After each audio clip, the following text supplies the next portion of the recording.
Ladies and gentlemen, for a moment, imagine a world without violence. Picture your neighborhood where disputes are settled with dialogue instead of with weapons, where people find compassion instead of rage. But as we look around, we see what the world has come to. In fact, according to the World Health Organization, over 400 people have been murdered each year globally. So why do people kill people? Let's try to dive into this dark yet intriguing question. To understand the motives behind killing, we must look at the roots of human behavior. Psychologists have studied aggression and violence for a very long time. According to Dr. John Paul Rice, a prominent psychologist, people often resort to violence due to a combination of social, psychological, and environmental factors. All of these things can lead to someone to commit unthinkable, heinous crimes. One of the most significant factors is anger. Anger is a very overwhelming emotion. It can cloud judgment and escalate conflict. An example would be you're in a heated argument and your heart starts racing. In that moment, you might not be thinking clearly. You may even act on impulse.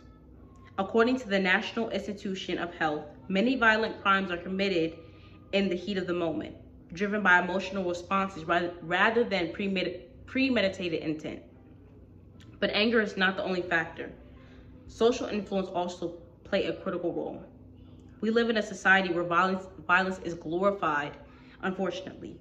Movies, video games, and even social media can desensitize individuals to not understanding the real consequences of their actions. According to the American Psychological Association, exposure to violent media can lead to increased aggression in individuals, especially young people.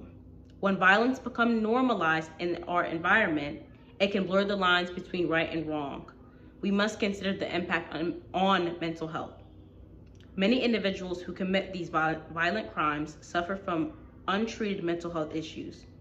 The National Institute of Mental Health states mental illnesses affects 1 in 5 people in the U.S.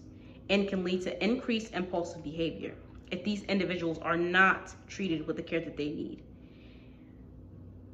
There are also socio-economical factors such as poverty, lack of education, and limited opportunities that push these individuals towards violence and crime.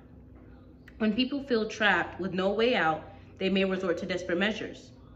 There's a cycle of violence that often manifests in communities where there are scarce resources. So what are we to do about this? Awareness is the first step. By understanding the underlying causes of violence, we can try different strategies in order to prevent it. Education, mental health, and community resources are vital. We must strive to create environments where empathy is valued over aggression. In conclusion, the question of why do people kill people is very complex. It is a blend of anger, social influences, mental health issues, and socioeconomic factors. By addressing these root causes, we can work towards a future where violence is not the answer. I believe that we cannot change the past, but we can implement changes in order to create a more peaceful present. Thank you for your attention, and I pray that we can create a more brighter future for ourselves and for our future children.